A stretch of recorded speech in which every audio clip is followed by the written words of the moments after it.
Hey there, everybody. Matt Carter here. And Jessica Carter from CARTERMATT.com. This video is all about The Bachelor, but in particular, it's about who could actually be the Bachelorette, because this is an odd season of The Bachelor. I feel like there have been a lot of complaints about the likability of some of Peter's contenders. I mean, I think there are some likable people on this season, but it doesn't feel like there is the same clamoring for a lot of them to be the lead that we've seen in the past. So, what we're going to try to do, we're going to look at some of the people from Peter's season, gauge their possibilities, but also talk about a few other people, including, of course, Hannah Brown, because apparently, why can we not? We have a little bit of news on that, and we'll talk about all of this. Before we do, though, if you like this video, give us a like, subscribe, and hit that notification bell so you don't miss any other updates. Let's start, though, by looking at the three people who are still left on Peter's season. Obviously, one of them will be the quote-unquote winner, but we've got Madison, Victoria, Hannah Ann. Yeah. Can we just write off Victoria F right now? No, I do not think she is going to be the Bachelorette. And I know that you said that you think she's not going to be back for Paradise. I think she is going to be back for Paradise. I think she's going to be asked. Whether or not she accepts it or not is something else, but I think she's going to be asked. I just don't know. I think it depends on how much certain scandals stick with her after all of this is over. I don't feel like she'll be there, but, it might surprise me. But we can both say in agreement, Not zero chance of being the Bachelorette. No. I think, though, that the other two, that Hannah Ann and Madison, both have a case to be Bachelorette. I know that not everybody is team Hannah Ann, and I think just part of it is that we have had a harder time getting to know her this season. She hasn't opened up as much as someone like Madison has opened up, but that can be okay. There are other Bachelorettes that we've had that haven't been completely that open and then went on to be Bachelorette, and then everybody loved them.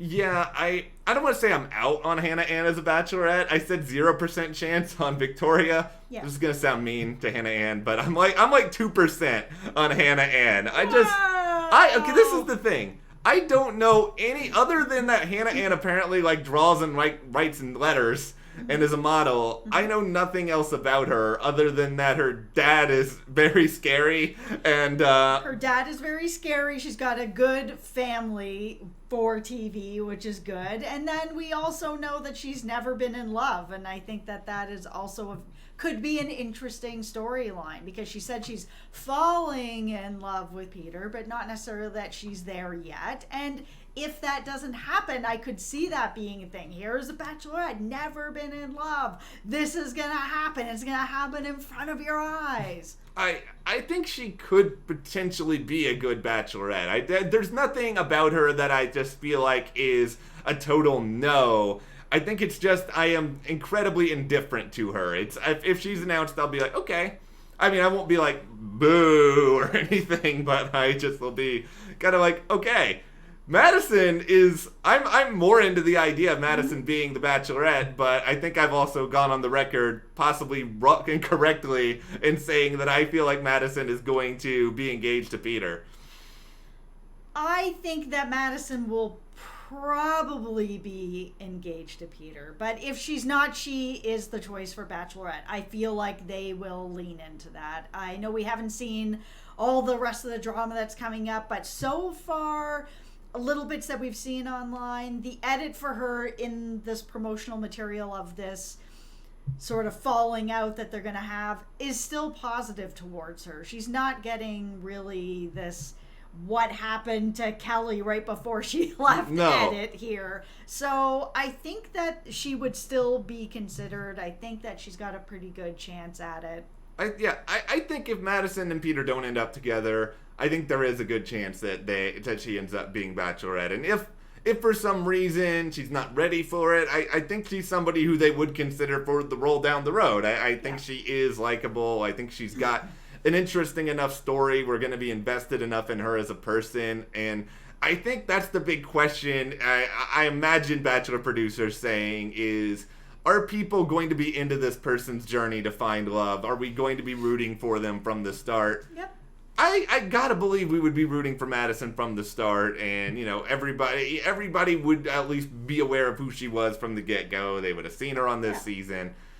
But yeah, I think of these three, if Madison doesn't win, she's the consensus choice. Yeah, I think she is the consensus choice. I think people will want to tune in to see what's going on with her.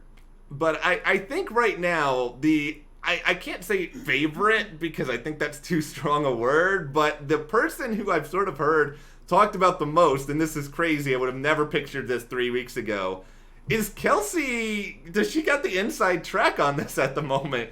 Well, it's interesting about Kelsey because we've seen, like, at the beginning of Peter's season, she was getting this kind of edit where she's really dramatic and she's crying over champagne and she got champagne in the face and, like, everything was she was so dramatic. And then we got to the hometown dates and it was completely different. It was... running up a hill and just relaxed and a little more carefree and kind of seeing a little more of a silly side of her. Mm-hmm. Like, it turned it around a lot. So now I'm a little more leaning into a Kelsey. I'm a little unsure because there was so much drama at the beginning. That champagne thing went on for like 4 days. Like, it's not that big a deal. And that makes me worried for her as the Bachelorette that it is going to turn into some of that, and I don't want to watch that. I'm going to go out on a limb here, and it may be a very incorrect limb, and say that the Champagne Gate incident was instigated by some production manipulation and then perpetuated by some production and just intervention where I feel like they may have poked the fire even more than what I had thought about previously. And just because we've seen more of a less just out there, angry, obsessed with the champagne Kelsey the past few weeks, maybe this is the real Kelsey. Maybe we were misled and sent astray by Champagne Gate Kelsey. But to be fair, then if she comes back as Bachelorette, they are going to do this again. And Probably. They're going to poke the Kelsey over and over again to get that to come back out, to get more drama. And again, I do not want to watch that. The beginning of Kelsey with all this Champagne Gate and crying over this for 4 days, no. The end Kelsey, if that was what I was getting, I would watch that. The thing that gives me a little bit of hope here is it feels, at least based on kind of some of what we've seen on the show and online and stuff, it seems like Kelsey and Hannah Ann are actually friends now after all of this. So that gives me hope that Kelsey could be good. Like right now, I think Kelsey's the safe choice. I feel like if you want someone who people are reasonably invested in, if Madison ends up being with Peter, I think Kelsey is the most likely direction. She's got recency bias on her side. Let's go off the map here, though. Let's get a little bit crazy and mix things up because there is a Kelly movement.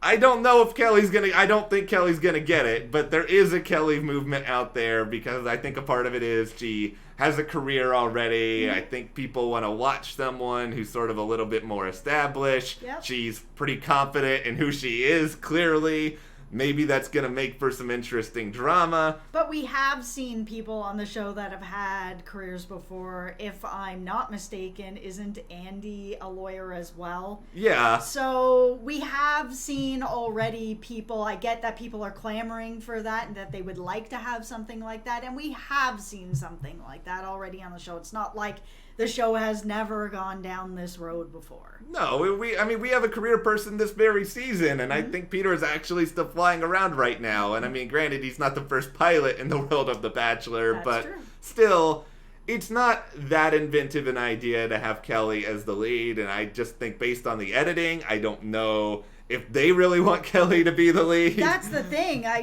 Kelly had such a strange edit this season. It was like, oh, here's this kind of cool story. Oh, they met at a hotel before they were on the show, and there's a little connection, a little spark. I was like, oh man, this is really cool. I haven't really seen a lot like this before. Then she just disappeared for a really long time, and there was nothing of Kelly forever. And then all of a sudden, there's this edit where she's just a complete jerk, and she's just full of herself and laying around being like, I'm awesome because I'm an attorney and you're just a model, so your job isn't important, which really gets under my skin.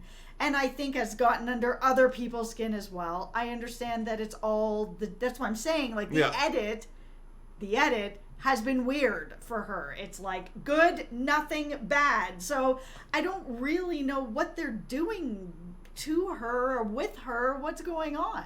I really can't say. Like, there's been moments where I've really, really liked Kelsey, and I mean, not Kelly, like, I really like Kelly, and I feel like she's been really fun. Yeah. And then there have been these other moments where, like, okay, Kelly, why are you acting this way? And so I don't know where they're going to lean with that. I think she is sort of a fringe contender at best, but I think her name's at least been out there. Yeah. Let's go ahead, though, and let's sort of use a Survivor analogy. Let's snuff the torch on the Hannah Brown is going to be the Bachelorette talk. Yeah. I thought this was possible for a while, and it felt like the producers were trying to even egg this on for a while. They were. But Hannah seems to be on the Dancing with the Stars tour. It's happening in dates that are coinciding with the Bachelorette filming. I think we talked a little bit about that previously. I don't think that she's going to be able to do both. I think that's the end of the Hannah B is the Bachelorette talk, unless they put out another statement, Dancing with the Stars, that suddenly, like, due to unforeseen circumstances, Hannah Brown is canceling all of these dates. Yeah, and personally, I like Hannah Brown. I've really enjoyed watching her on the shows, but I need a break from Hannah being the Bachelorette. I want to see a fresh face. I want to watch somebody's new journey. I want someone else to get invested in right now. If she comes back in the future and she's single and things aren't working out and she's wants to try finding love through the show again, cool. But not right away. I feel like I've just like watched her on The Bachelor, watched her on The Bachelorette, and Bachelor in Paradise, and Dancing with the Stars. Like it's enough for right now. Give me a break. Let me on to somebody new.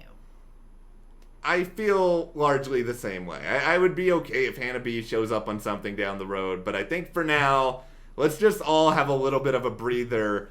But really, beyond everyone that's on here, there's only a couple other names I can kind of think about pretty prominently. I mean, if this was just like my own Bachelorette wish list, I'd be like, all right, let's throw Natasha out there. Let's give Natasha a chance. But, you know, they're not going to pick Natasha. No, they're not going to pick Natasha, but they should. Yeah, they should, but they're not going to. So, Kendall and Tia, these are both names I've heard thrown out there. They were on Bachelor in Paradise, but they were on Paradise more than a year ago. Kendall was recently with Grocery Store Joe. Yep. They're no longer together. Tia had all the Colton drama, and it's still surprising to me that they made Colton Bachelor, because I remember during that Paradise season, everyone was just like, please, make the Colton and Tia drama stop. It's too much. It's going on forever. But, you know, I think there's still a lot of Tia fans out there. There are also people who don't like Tia out there, but I know there's going to be enthusiasm around the two of them. I don't think they're going to go there, just because I feel like there's even more of a recency bias with The Bachelorette than there is The Bachelor. I mean, we've seen The Bachelor pick Ari before. We've seen them pick Nick. And we've seen them pick people who are not a part of recent seasons. But it feels like with The Bachelorette even more so, they like to pick people who are really, really, really recent. Yes. So I don't see either one of them being it. But let's hear from you guys on all of this. Who are your picks to be the next Bachelorette? Or I guess you only one. So give us your pick to be the next Bachelorette. Share in the comments, and if you do like this video, give us a like, subscribe, and you can support us further by checking the link in the description to the CARTERMATT store. And we'll see you here next time.